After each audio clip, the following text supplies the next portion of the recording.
So tell me, how did Conversations That Matter start?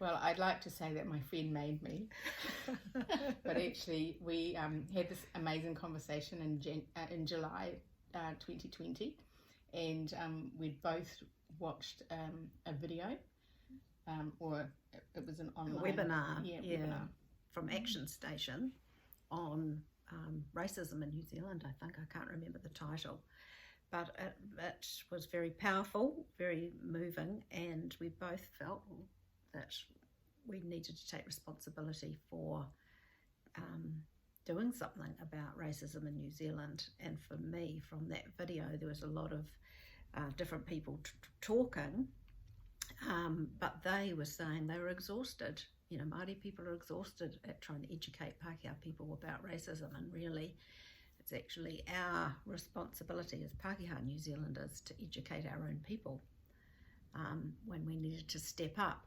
And that resonated with me. And I think when I was speaking to Madeline about it, we had a conversation.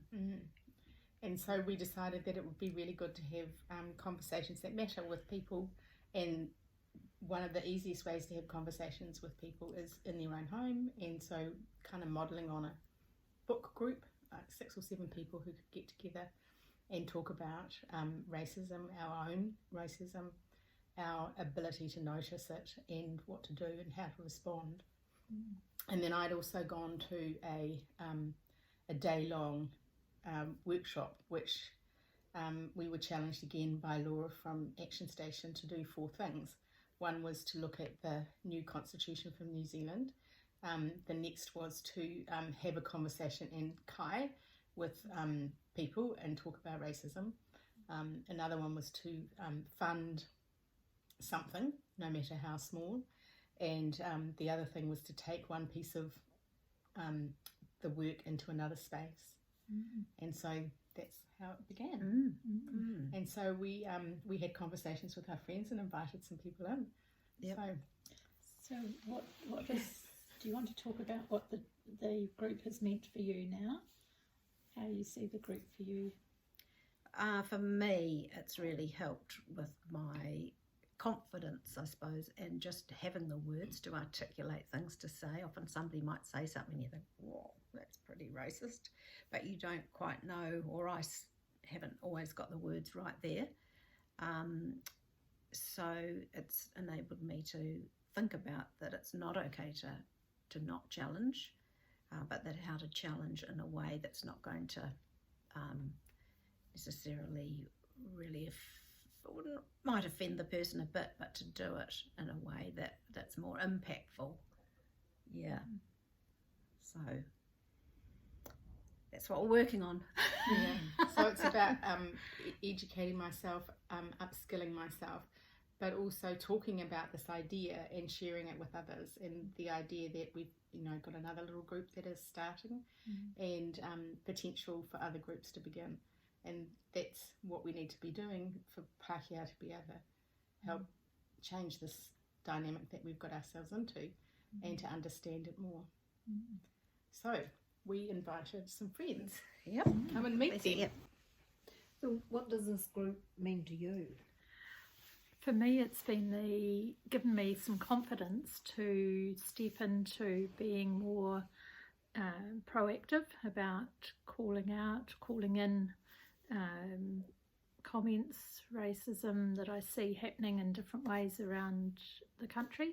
And initially it was really scary being part of the group, thinking I might have to actually do something about it, and the confidence and the support of the group's been really important for me to feel that I can actually start to step into that space.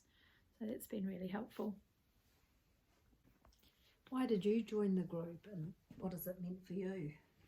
I joined the group because for a long time I heard people say things that were not okay, they were racist, and I didn't know how to respond, and I'd go away and feel quite upset about it.